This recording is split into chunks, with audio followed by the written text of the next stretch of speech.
नमस्कार, मैं संजय सकलानी। आप देख रहे हैं गढ़वाल टुडे सच की आवाज़। आज हम भावाला में हैं और यहाँ पर एक जटिल बहुत बहुत ही बड़ा मुद्दा है जो पानी का है। और यहाँ की जनता को हमेशा पानी के लिए दो चार होना पड़ता है। आज बरसात हो गया, बरसात चल रहा है, बरसात शुरू है और अब धीरे धीरे ख़त्म भी होने वाला है। लेकिन इस बरसात में भी यहाँ पर लोगों के लिए पानी की समस्या बनी हुई है। हमारे साथ काफ़ी लोग यहाँ पर, आप देख सकते हैं कि काफ़ी लोग यहाँ पर मौजूद हैं। और ये पानी की किस समस्या से, कैसी समस्या से दो चार होते हैं। हमारे साथ हैं यहाँ के पूर्व प्रधान परवीन चौहान जी, तो जो बताएंगे कि और गांव के भी काफ़ी लोग हमारे साथ यहाँ पर खड़े हैं। आप देख सकते हैं कि किस तरीके से ये लोग पानी के लिए, पानी की समस्या से दो चार हो जाते हैं। सर नमस्कार। आप ये बताएं कि जैसे यहाँ पर भावाल में पानी की समस्या है, काफ़ी सालों से है। और ये जो बीच में विधायक साहब की जो मीटिंग बैठी थी जल संस्थान के इंजीनियरों के साथ, तो उस विषय में क्या फैसला आया था? देखिए, आपका मैं पहले सबसे पहले तो आपका धन्यवाद करना चाहूँगा कि आपने आकर यहाँ पर हमारी सुध ली। मैं आपको बताना चाहूँगा कि हमारा जो ये गांव है रामपुर भाववाला, एक ये न्याय पंचायत है। इस न्याय पंचायत में 12 ग्राम सभाएं आती हैं और 12 ग्राम सभाओं के लोगों का यहाँ पर प्रॉपर मार्केट हमारी केवल भाववाला है, यहाँ पर आना जाना लगा रहता है। और पानी की यदि हम बात करें तो आज से 55 से 60 साल पुरानी यहाँ पे पानी की लाइन है, जिसमें कोई भी काम नहीं हुआ। और जो सबसे पुरानी मतलब आज से कम 10 साल पहले यहाँ पे हरीश रावत जी की सरकार थी। हमने आंदोलन किया, सदन में अनशन किया, फिर भावल में बैठ के 2 दिन का अनशन किया। तो उसके बाद हरीश रावत जी ने 64 लाख रुपए दिए थे। उससे एक लाइन बिछाई गई जो मालडूंग से लेकर डूंगे तक लाइन बिछी। उसके बाद यहाँ पर जो वर्तमान सरकार आई, उनके कार्यकाल को लगभग यहाँ पर 9 साल होने वाले हैं। और जो राज्य सरकार ने आज तक यहाँ पर कोई भी ऐसा काम नहीं किया पानी को लेके। बीच में अभी जैसे कि आपने पूछा कि माननीय विधायक जी हमारे पास यहाँ पर आए थे, हमारे पंचायत घर जो रामपुर भाववाला में, माननीय विधायक जी आए थे। और जो विभाग जो हमारा जल संस्थान है, जल संस्थान के कर्मचारी यहाँ पर आए थे, जो कि हमारे AK सिंह साहब हैं, जो पहले अभी SDO थे, आज वो अधिशासी अभियंता बन गए। तो वहाँ पर हमें आश्वासन दिया गया था कि जब तक पानी की कोई व्यवस्था नहीं होती तो प्रत्येक परिवार को 300 लीटर पानी दिया जाएगा। लेकिन जो उन्होंने वहाँ पर, माननीय विधायक जी मौजूद थे, लेकिन वो जो उन्होंने बात बोली, तो पानी के नाम पे 300 लीटर की जगह वो 3 बाल्टियां पानी मिली लोगों को, और किसी आदमी को पानी भी नहीं मिला। अब ना जाने इतने टैंकर यहाँ पे दौड़ाए जा रहे थे, कहाँ पानी दिया जा रहा था, और कितने बिल बने होंगे, कितना उनका अमाउंट बना होगा, कौन उस पैसे को ले गया, कौन खा गया, कुछ पता नहीं है। जनता आज भी यहाँ पर प्यासी है। और हमारे क्षेत्र में सबसे बड़ी जो समस्या है, हमारे यहाँ एक डैम बन रहा था, जिसको इन्होंने नाम दिया था डैम। हमारे जो मालडुंग में वहाँ पर एक डैम की एक योजना बन रही थी। वो हमारा जो कार्यकाल था उसमें अक्टूबर नवंबर तक उसमें काम चल रहा था, ब्लास्टिंग हुई थी, सब कुछ था, DPR बन चुकी थी। लेकिन अचानक से वो काम बंद हो जाता है। अब जो सबसे बड़ी योजना है भारत सरकार की, हर घर जल हर घर नल की जो योजना है इस समय चल रही है। अगर हम बात करें पहाड़ की, तो पहाड़ों में वो पानी वो हर घर जल हर घर नल की योजना, JJM की योजना पहाड़ों में बीत चुकी है लाइनें। और पानी अब ये देहरादून से सीधा जुड़ा हुआ है और स्मार्ट सिटी की बात चल रही है, लेकिन पानी की समस्या बड़ी है। अब देखिए जी, स्मार्ट सिटी की बात चल रही है। ये कह रहे हैं कि देहरादून को स्मार्ट सिटी बनाना है। हम मात्र देहरादून से 21 किलोमीटर की दूरी पे हम रहते हैं। भाववाला न्याय पंचायत है, बड़ी ग्राम सभा है, 12 ग्राम सभाओं की न्याय पंचायत है। लेकिन हमारी सबसे पुरानी समस्या जो पानी को लेकर चल रही है, वो आज भी जस की तस बनी हुई है। मैं आपको बताना चाहूंगा, JJM की योजना है, भारत सरकार की योजना है, हर घर जल हर घर नल। वो हर घर जल की योजना पहाड़ों में तो बिछ गई, लेकिन आज हमारे जो हम 21 किलोमीटर मात्र जो राजधानी से रह रहे हैं, यहाँ पर जो जो खींचातानी चल रही है, सह लेने की जो होड़ मची हुई है, जो यहाँ की जो सरकार है, सह लेने की होड़ मची है। विधायक जी सोचते हैं मैं सह ले लूँ इसका, और जो क्षेत्र के जनप्रतिनिधि मैं इसका सह ले लूँ, जबकि ये योजना भारत सरकार की है। इसको धरातल पर उतर जाना चाहिए था। जब हमारे क्षेत्र में हर महीने में 10 से 12 नए घर बन रहे हैं, और पानी आज इतनी बुरी स्थिति पानी की है। हमारे यहाँ अगर हम बात करें, हमारा एक ट्यूबवेल है, ट्यूबवेल की भी जर्जर हालत स्थिति है कि मतलब उसमें शाम तक, सुबह से लेके शाम से लेके सुबह तक उसमें 40 हज़ार लीटर पानी भी इकट्ठा नहीं होता है। आज की डेट में वो आधी टंकी भर रही है। हम 93 कनेक्शन उस क्या बोलते हैं ट्यूबवेल से चला रहे हैं। एक समिति हमने गाँव में गठित कर रखी है, उससे चला रहे हैं। और जल संस्थान को हम प्रॉपर बिल दिया हम लोगों ने, स्वजल का हमारे पे लाइन है, दोनों पानी हमारे पास नहीं आते हैं। अगर हम 95 घरों की बात करें, उससे ऊपर की अगर हम बात करें, उन घरों से ऊपर की अगर हम गढ़वाली कॉलोनी की बात करें, तो यहाँ भी आज जल संस्थान में तीसरे दिन पानी दे रहा है। और बिल की अगर हम बात करें तो हम नहीं समझते कि वो क्यों टोंटियों का बिल ले रहे हैं। हम इसका विरोध करेंगे। हमने जल संस्थान को चेताया था कि आप हमारा जिस तरह से आप बिल बढ़ा रहे हैं, पानी भी उस तरह से दीजिए। आप कहते हैं कि एक परिवार में एक नलका होता है, वो टंकी में डलता है, उसके अलावा वो अंदर जो किचन की टोंटियां उनको भी जोड़ देते हैं कि 4 टोंटियां, 5 टोंटियां, 3 टोंटियां। लेकिन उसका जो 3 टोंटियां 4 टोंटियां हैं, वो कोई नलके से थोड़ी ना जुड़ी हैं। आप बिल ले रहे हो 4 टोंटी का, 3 टोंटी का, पानी भी तो दीजिए। हम कहते हैं आप मीटर लगाइए, पानी अभी दीजिए। अभी आने वाले टाइम में सरकार के लिए क्या ये इस योजना के लिए और ये क्या रणनीति होगी आप? देखिए, अगर ये अभी जल संस्थान का कहना है, ये योजना पहले सबसे पहले पंचायतों को दी गई थी, पंचायतों समिति बना चुके थे, उसके बाद वो कैंसिल हुआ, मुख्यमंत्री चेंज हुए, उसके बाद उन्होंने कहा कि ये काम पंचायतें नहीं कर पाएंगी, हमारे गांव के लिए 4 करोड़ 64 लाख रुपए आए हैं।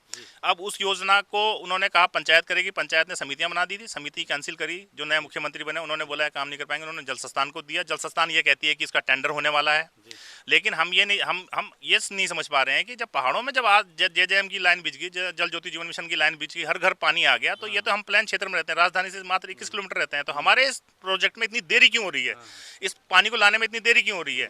तो जल संस्थान कह रहा है कि हम टेंडर करेंगे, आज तक उनके टेंडर भी नहीं हुए हैं, लोग यहाँ प्यासे मर रहे हैं, हर आदमी अपने घर में टैंकर मंगा रहा है, बहुत ही दयनीय स्थिति हमारी है। अगर यदि जल संस्थान अगर हमारे काम को ये जल्दी से जल्दी शुरू नहीं करती तो हम बाध्य हैं, हम आंदोलन करेंगे। आंदोलन से अगर हमारी पुतले फूके जाएंगे इनके, अगर तब भी हमारी बात नहीं बनती तो हम भवाले चौक पे अनशन पे बैठेंगे। जल्दी से जल्दी हमारे पानी की व्यवस्था इनको करनी चाहिए। तो ये चेतावनी दे दी, इन्होंने चेतावनी दे चुके हैं सरकार, और यहाँ के जो विधायक हैं वो जाग जाएं अभी भी। और हमारे साथ बहनें भी यहाँ पर मौजूद हैं जिन्होंने गाय पाली हुई हैं और पानी ढो के लाना पड़ता है काफ़ी दूर से। जी नमस्कार, क्या कहना चाहते हैं? भैया नमस्कार, मैं ग्राम भावला से बोल रही हूँ। पानी की बहुत कमी है, हमारे भूतपूर्व प्रधान जी बोल चुके हैं जो बोलना चाह रहे हैं। अभी भी ये ताई जी हमारे लिए टैंकर मंगाने के लिए पैसे ला रखे कि टैंकर मंगा दो, जल्दी से जल्दी पानी की व्यवस्था करें जी। तो टैंकर मंगाने के लिए पैसे भी इकट्ठे किए जाते हैं, लेकिन अभी तक भी सरकार और यहाँ के जो जनप्रतिनिधि हैं वो जागने के लिए तैयार नहीं है, अभी भी सो रखे हैं बिल्कुल। कैमरा पर्सन दिवाकर के साथ मैं संजय सकलानी, भाववाला, देहरादून। जी, हमारे साथ एक बहन यहाँ पर उपस्थित हैं। बहन जी नमस्कार, आप क्या कहना चाहते हैं जैसे पानी की समस्या है? हम ये कहना चाहते हैं कि हम यहाँ पे भावाला में लगभग मैं भी 18 सालों से देख रही हूँ जी। पानी की समस्या। यहाँ पे ट्यूबवेल है, स्वजल है, जल संस्थान है, जी। लेकिन कोई भी पानी यहाँ पे मतलब सुचारू रूप से नहीं आता है। जी जी। कोई अभी जो आपके साथ यहाँ के जनप्रतिनिधि हैं वो क्या करते हैं आपके लिए? अभी इन गर्मियों में तो जो अभी हाल में प्रधान है उन्होंने टैंकर भिजवाए हैं, पर टैंकर से क्या होता है? जी जी। थोड़ा बहुत पानी होता है, बाकी हम ट्यूबवेल से कितने दिन में टैंकर भेजते हैं? टैंकर 30 से चौथे दिन में एक टैंकर? हाँ जी। कितना पानी आता है एक टैंकर में? 8-10 बाल्टी देते हैं एक परिवार को। एक परिवार को 8-10 बाल्टी, कुछ नहीं होने वाला जी। आप जान सकते हैं, देख सकते हैं क्या समस्या है जी। बाकी हम ये चाहते हैं कि क्षेत्रीय जो विधायक हैं हमारी समस्या को सुने जी और इस पे विचार करे कुछ जी, है ना। धन्यवाद। तो पहले भी हम कह चुके हैं विधायक साहब जाग जाएं अभी भी, क्योंकि आने वाले 2022 में यही जनादेश देंगे। आप वोट मांगने जरूर आएंगे यहाँ पर, लेकिन ये जनता कैसे समस्याओं से दो चार हो रही है आप देख सकते हैं जी। जी, हमारे साथ भाई साहब भी उपस्थित हैं, ये शायद पानी के लिए जा रहे हैं। भाई साहब पानी लेने जा रहे हैं? बस सोच तो हाँ जी। अच्छा, तो ये पानी लेने के लिए जा रहे हैं अभी गदेरे में, यहाँ से कम 2 किलोमीटर 3 किलोमीटर नीचे है। आप क्या कहना चाहते हैं?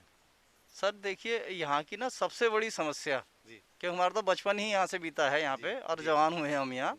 अब हमारे भी बच्चे हैं और हम भी बुढ़े भी होने वाले हैं। जब से हम यहाँ से करीबन आज से 30-35 साल से रह रहे हैं यहाँ पर, तो ये समस्या जिस समय शुरू में जब आबादी कम थी तो पानी की इतनी समस्या नहीं थी, लेकिन उसके बाद जैसे धीरे धीरे आबादी बढ़ती गई तो अब स्थिति ये है कि जो हमारी लाइनें 20, 25, 50, 30 साल पुरानी हैं जर्जर स्थिति में, उनमें कोई सुधार अभी तक नहीं हुआ। जहाँ तक बात ये जल संस्थान की है जिसका हम पानी लेते हैं, उस पानी की स्थिति ये है कि गर्मियों में कहा जाता है कि स्रोत सूख गए, बरसात में कहा जाता है वो नालियाँ वो टूट गई हैं कि वो जो नदी से गुजर के आ रही हैं पाइपलाइन वो बह गए हैं। अब ये समझ में ये बात नहीं आती कि जिस समय बनाया गया होगा जिस तरह से, तो उनको उस समय सोचना चाहिए था कि ये बह रहे हैं अगर, तो इसका कोई परमानेंट सॉल्यूशन निकालें। अब आप यकीन मानिए पूरी बरसात में हम लोग जो पानी का इस्तेमाल करते हैं, हम जो बारिश आती है वो छत का पानी हम जो है नीचे उसमें टंकियों में भर के उसका इस्तेमाल नहाने धोने में करते हैं। और पीने की जहाँ तक स्थिति है तो ये है कि ये लगा लीजिए जल संस्थान का पानी भी अब ये लगा लो कम से कम अभी 20-25 दिन बाद आया। अब उसके बाद क्या होगा, 20-25 दिन के बाद वो टूट कब जाएगा इसका भरोसा नहीं है। और फिर चौथे जब बनता है तो बनने के बावजूद भी चौथे 5वें दिन पानी आता है, मुश्किल से 40 मिनट 35 मिनट, कभी 20 ही मिनट आता है। तो पानी की पानी की बहुत बड़ी समस्या है। और भाई यही एक समस्या मेन है जिसमें मतलब यहाँ के जितने भी हमारे प्रतिनिधि हैं उनको इस बारे में सोचना चाहिए, क्योंकि आम जनता बहुत त्रस्त हो चुकी है इससे। और ये जो है आने वाले मेरे ख्याल से जो चुनाव हैं वो बहुत अहम मुद्दा होगा ये, अगर जनता को जो है इस बारे में संतुष्ट नहीं किया गया तो मैं यही कहना चाहता हूँ कि इस मुद्दे पे जरा बहुत जो है जो भी हमारे लोग बाग हैं, प्रतिनिधि हैं, विधायक हैं, मंत्री हैं, वो इस बात को जरूर ध्यान दें प्लीज। तो इनका कहना है कि आने वाले विधानसभा में जो चुनाव हैं कहीं वो वोट पानी के साथ ही न बह जाएं, इसलिए ये कम से कम पानी इनको दे दिया जाए, पानी की व्यवस्था कर दी जाए। जी जी, हमारे साथ भाई साहब भी उपस्थित हैं, ये शायद पानी के लिए जा रहे हैं। भाई साहब पानी लेने जा रहे हैं? बस सोच तो हाँ जी, अच्छा। तो ये पानी लेने के लिए जा रहे हैं अभी गदेरे में, यहाँ से कम 2 किलोमीटर 3 किलोमीटर नीचे है। आप क्या कहना चाहते हैं? सर देखिए, यहाँ की ना सबसे बड़ी समस्या कि हमारा तो बचपन ही यहाँ से बीता है यहाँ पे, और जवान हुए हैं हम यहाँ। अब हमारे भी बच्चे हैं और हम बुढ़े भी होने वाले हैं। जब से हम यहाँ से करीबन आज से 30-35 साल से रह रहे हैं यहाँ पर, तो ये समस्या जिस समय शुरू में जब आबादी कम थी तो पानी की इतनी समस्या नहीं थी, लेकिन उसके बाद जैसे धीरे धीरे आबादी बढ़ती गई तो अब स्थिति ये है कि जो हमारी लाइनें 20, 25, 50, 30 साल पुरानी हैं जर्जर स्थिति में, उनमें कोई सुधार अभी तक नहीं हुआ। जहाँ तक बात ये जल संस्थान की है जिसका हम पानी लेते हैं, उस पानी की स्थिति ये है कि गर्मियों में कहा जाता है कि स्रोत सूख गए, बरसात में कहा जाता है वो नालियाँ वो टूट गई हैं कि वो जो नदी से गुजर के आ रही हैं पाइपलाइन वो बह गए हैं। अब ये समझ में ये बात नहीं आती कि जिस समय बनाया गया होगा जिस तरह से, तो उनको उस समय सोचना चाहिए था कि ये बह रहे हैं अगर, तो इसका कोई परमानेंट सॉल्यूशन निकालें। अब आप यकीन मानिए पूरी बरसात में हम लोग जो पानी का इस्तेमाल करते हैं, हम जो बारिश आती है वो छत का पानी हम जो है नीचे उसमें टंकियों में भर के उसका इस्तेमाल नहाने धोने में करते हैं। और पीने की जहाँ तक स्थिति है तो ये है कि ये लगा लीजिए जल संस्थान का पानी भी अब ये लगा लो कम से कम अभी 20-25 दिन बाद आया। अब उसके बाद क्या होगा, 20-25 दिन के बाद वो टूट कब जाएगा इसका भरोसा नहीं है। और फिर चौथे जब बनता है तो बनने के बावजूद भी चौथे 5वें दिन पानी आता है, मुश्किल से 40 मिनट 35 मिनट कभी 20 ही मिनट आता है। तो पानी की बहुत बड़ी समस्या है। और भाई यही एक समस्या मेन है जिसमें मतलब यहाँ के जितने भी हमारे प्रतिनिधि हैं उनको इस बारे में सोचना चाहिए, क्योंकि आम जनता बहुत त्रस्त हो चुकी है इससे।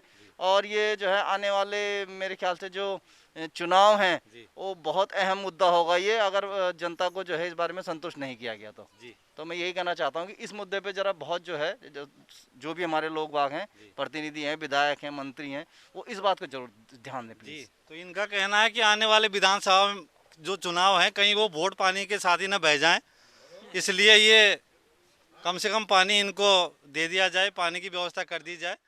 जी।